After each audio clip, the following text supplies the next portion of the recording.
வணக்க மக்களே, நாம இந்த ஆரோக்கியமான எச்சரிக்கை பதிவில் பப்பாளி பழத்தில் நிறைந்திருக்கக்கூடிய ஒரு சில தீமைகளை பற்றி பார்க்க போகிறோம். பப்பாளி பழத்திலையும் தீமைகள் இருக்குது அப்படின்றத நீங்கள் ஞாபகம் வச்சுக்கோங்க. வியக்கத்தக்க ஆரோக்கியமான நன்மைகளை கொடுக்கக்கூடிய பழம் பப்பாளி பழம் அப்படின்னா அதில் மிகை இல்லை. இந்த பழம் ஆரோக்கியத்திற்கு மிகவும் நன்மை பயக்கும். ஆனால் அதை நம்ம அளவுக்கு அதிகமாக உட்கொள்வது நமக்கு பெரும் தீமைகளை விளைவிக்கும். பப்பாளி பழத்தில் விட்டமின் ஏ அந்த சத்துக்கள் ஆரம்பித்து vitamin B, vitamin C, vitamin E மற்றும் விட்டமின் கே வரைக்கும் ஏராளமான விட்டமின் சத்துக்கள் காணப்படுது. இதனுடன் கலோரிகள், கொழுப்பு, புரோட்டீன் என்று சொல்லக்கூடிய புரதம் மற்றும் கார்போஹைட்ரேட் போன்ற ஊட்டச்சத்துக்களும் கிடைக்கிறது.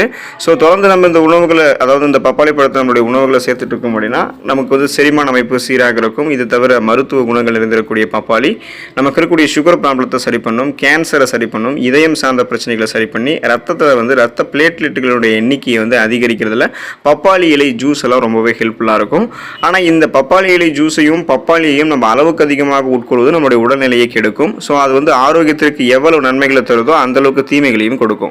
அப்போ பப்பாளி பழத்தை நம்ம எந்த அளவுக்கு சாப்பிட்றது நல்லது, பப்பாளி பழத்தை எந்தெந்த உணவுகளோட சேர்த்து சாப்பிடக்கூடாது, பப்பாளி பழத்தை பப்பாளி ஜூஸோட நம்ம சாப்பிட்றோம் அப்படின்னா எந்த அளவுகளை எடுத்துக்கணும், என்னென்ன தீமைகள் ஏற்படும், அந்த தீமைகள் எப்படியெல்லாம் நம்ம விலகி இருக்கலாம் அப்படின்றத பற்றி தெளிவாக விளக்கமாக பார்க்கலாம். அதை பற்றி பார்க்கறதுக்கு முன்னாடி இந்த வீடியோக்கு மட்டும் ஒரு லைக் கொடுத்துட்டு இந்த தகவலை உங்களுக்கு தெரிஞ்சவங்களுக்கும் ஷேர் பண்ணிவிடுங்க. ஏன்னா இது அவங்களுக்கும் பயனுள்ளதாக இருக்கக்கூடிய ஒரு ஆரோக்கியமான பதிவு தான். இது போன்ற அப்டேட்ஸ்களை நீங்கள் தொடர்ந்து பார்க்கறதுக்கு நம்மளுடைய ஹெல்த் நியூஸ் தமிழ் சேனலை மறக்காமல் சப்ஸ்கிரைப் பண்ணி வச்சுக்கோங்க. பக்கத்தில் இருக்கக்கூடிய பெல் பட்டனையும் கிளிக் பண்ணி ஆல் அப்படின்ற ஆப்ஷனையும் செட் பண்ணி வச்சுக்கிட்டீங்க அப்படின்னா நான் போடக்கூடிய எல்லா அப்டேட்ஸும் உங்களுக்கு நோட்டிஃபிகேஷனோட அடிக்கடி சேரும். சரி வாங்க மக்களே, இப்போ வீடியோக்குள்ளே போயிடலாம். முதல்ல நம்ம ஒரு நாளில் எவ்வளவு பப்பாளி சாப்பிடணும் அந்த அளவு அப்படின்றத தெரிஞ்சுக்குவோம். ஒரு நாளைக்கு 100 கிராம்லேருந்து 120 கிராம் அந்த அளவுக்கு தான் நம்ம பப்பாளி சாப்பிடணும். ஸோ 100 கிராம் முதல் 120 கிராம் பப்பாளியை மட்டும்தான் சாப்பிடணும் அப்படின்றது நிபுணர்கள் பரிந்துரைக்கிறாங்க. இதை விட நம்ம அளவுக்கு அதிகமாக பப்பாளி சாப்பிடும்பொழுது நமக்கு பலன் கிடைக்கிறதுக்கு பதிலாக பப்பாளி நமக்கு தீமைகளை தான் கொடுக்கும். இது தவிர பப்பாளி இலையினுடைய ஜூஸ் நம்ம குடிக்கிறோம் அப்படின்னா, அந்த பப்பாளி இலையினுடைய சாறு குடிச்சிட்டு வரோம் அப்படின்னா தினமும் நம்ம 5லிருந்து 6 ஸ்பூன்கள் மட்டுமே நமக்கு அது போதுமானது. பப்பாளியை எப்போதுமே நம்ம சாப்பிடுவதற்கு 2லிருந்து 3 மணி நேரத்திற்கு முன்னாடி சாப்பிடணும், அல்லது சாப்பிட்டதுக்கு அப்புறம் 2லிருந்து 3 மணி நேரத்துக்கு அப்புறமாக சாப்பிடணும். ஸோ இதுதான் அதுக்கான நேர அளவுகளும், குறிப்பாக பார்த்தோம்னா சாப்பிடக்கூடிய அளவுகளும் இருக்குது. ஸோ பப்பாளி இலை ஜூஸாக இருந்தாலும் பப்பாளி இருந்தாலும் அதுக்காக ஒரு அளவுகள் இருக்குது. அந்த குறிப்பிட்ட அளவை தாண்டும் போது நமக்கு நிறைய பிரச்சனைகள், அதாவது பக்க விளைவுகள், சைடு எஃபெக்ட் ஏற்படலாம். அதனால் பப்பாளி நம்ம அளவோடு தான் மிதிமிஞ்சிய பப்பாளி நம்மளுடைய உணவு குழாயை சேதப்படுத்தலாம். அதாவது அளவுக்கு அதிகமாக பப்பாளி சாப்பிடும்போது நம்மளுடைய அந்த உணவு குழாய் சேதப்பட ஆரம்பிக்கும். இதுக்கு காரணம் பப்பாளியில் லேட்டெக்ஸ் மற்றும் பாப்பைன் என்ற கலவை இருக்குது. இது கார்போஹைட்ரேட், கொழுப்பு மற்றும் புரதத்தை உடைக்கக்கூடிய வேலை செய்யுது. ஆனால் அதிகப்படியாக பப்பாளி பழத்தை சாப்பிடுவது தொண்டைக்கு சேதம் விளைவிக்கக்கூடிய அபாயத்தை அதிகரிக்கும். இது நம்மளுடைய உணவு குழாயை சுருங்க வைக்கும் அப்படின்றத ஆராய்ச்சி ஒன்றில் தெரிவிச்சிருக்காங்க. அதனால் பப்பாளி பழத்தை நம்ம அளவோடு தான் சாப்பிடணும். அளவுக்கு அதிகமாக எடுத்துக்கொள்ளும் போது உணவு குழாய் சுருங்கக்கூடிய அபாயம் இருக்கு. நம்ம கவனத்தோடு இருக்கணும். பப்பாளியை நம்ம அளவுக்கு அதிகமாக சாப்பிட்டோம் அப்படின்னா டைஜஷன் ப்ராசஸில் ஏதாவது ஒரு தீங்கு விளைவிக்கக்கூடிய பிரச்சனை ஏற்பட்டு வயிற்றுப்போக்கு நமக்கு ஏற்படலாம், லூஸ் மோஷன் ஆகலாம்.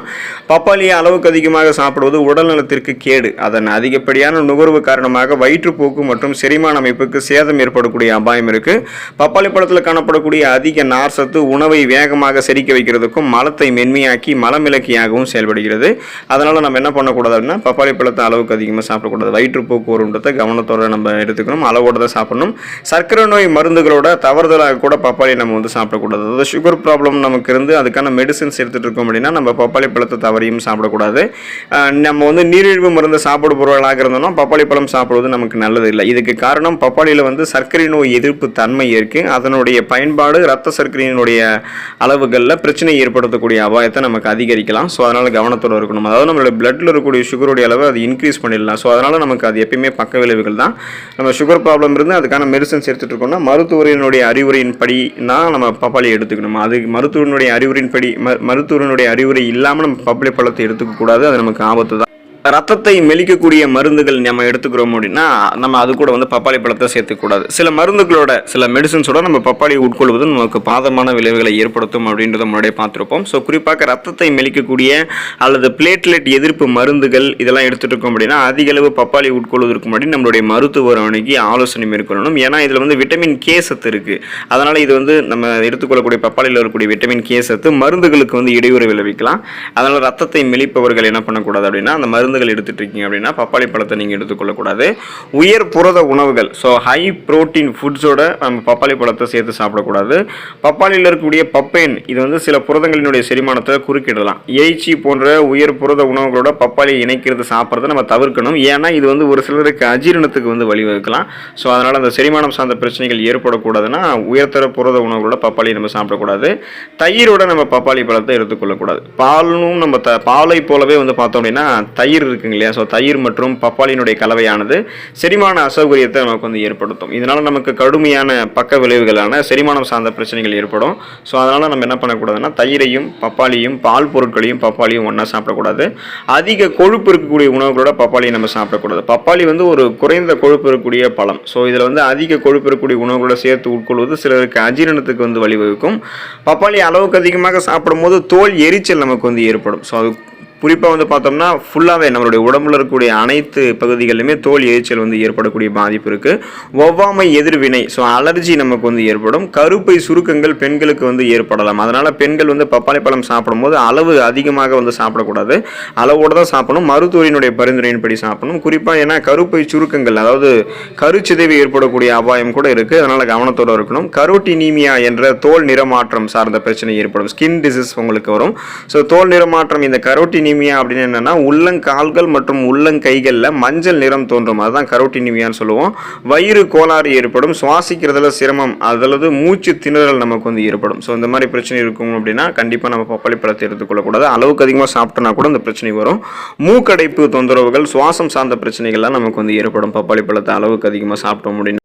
பப்பாளி பழத்தோட நம்ம முட்டையை வந்து நம்மளுடைய உணவுகளை சேர்த்து எடுத்துக்கொள்ளக்கூடாது. பப்பாளி சாப்பிட்ட உடனே வந்து பார்த்தோம் அப்படின்னா ஒருபோதும் நம்ம முட்டை சாப்பிடக்கூடாது. இதனால நமக்கு பல பிரச்சனைகளை வந்து நம்ம சந்திக்க நேரிடும். அதாவது மலச்சிக்கல், வாந்தி, அஜீரணம் போன்ற பிரச்சனைகள்லாம் உண்டாகும்.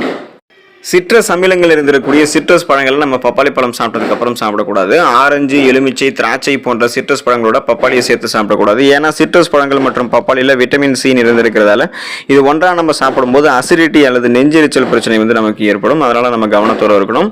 பப்பாளி பழம் நம்ம சாப்பிட்டதுக்கு அப்புறம் ஒருபோதும் குளிர்ந்த நீர், சில் வாட்டர் நம்ம குடிக்கக்கூடாது. பப்பாளி சாப்பிட்ட உடனே ஒருபோதும் வந்து நம்ம என்ன பண்ணலாம் அப்படின்னா சில் வாட்டர் குடிக்கக்கூடாது. ஸோ இப்போ என்ன பிரச்சனைன்னு பார்த்தீங்கன்னா பப்பாளி பழம் சாப்பிட்டதுக்கு அப்புறம் நம்ம நார்மல் வாட்டர் குடிச்சிக்கலாம். இல்லைன்னா வந்து பார்த்தோம் அப்படின்னா வெதுவெதுப்பான தண்ணீரை குடிச்சிக்கலாம். ஆனால் குளிர்ந்த தண்ணீரை வந்து நம்ம குடிக்கக்கூடாது. இதை நம்ம எடுத்துக்கிட்டோம் அப்படின்னா இது நமக்கு செரிமான பிரச்சனைகளை ஏற்படுத்தும். அது மட்டும் இல்லாமல் வளர்ச்சிதை மாற்றத்தை பாதிக்கும். அதாவது நம்மளுடைய மெட்டபாலிசத்தை வந்து டைரெக்டாக இதை அஃபெக்ட் பண்ணுன்றதை ஞாபகம் வச்சுக்கோங்க.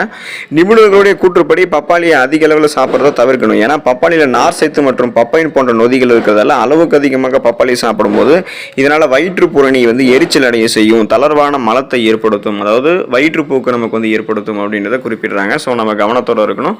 இதையெல்லாம் நீங்கள் தெரிஞ்சதுக்கப்புறம் கண்டிப்பாக பப்பாளி வந்து அளவோடு சாப்பிடுங்க. அளவுக்கு அதிகமாக வந்து எப்போதுமே சாப்பிடாதீங்க. உங்களுக்கு வந்து அந்த டேஸ்ட் பிடிச்சிருக்கு அப்படின்றதுக்காகவே நீங்கள் ஒரு சீசனில் மட்டுமே தொடர்ந்து அதை எடுத்துக்கிட்டீங்க அப்படின்னா நிறைய உடல் உபாதைகள், பக்க விளைவுகள், சைடு எஃபெக்ட் உங்களுக்கு ஏற்படும்ன்றதை ஞாபகம் வச்சுக்கோங்க.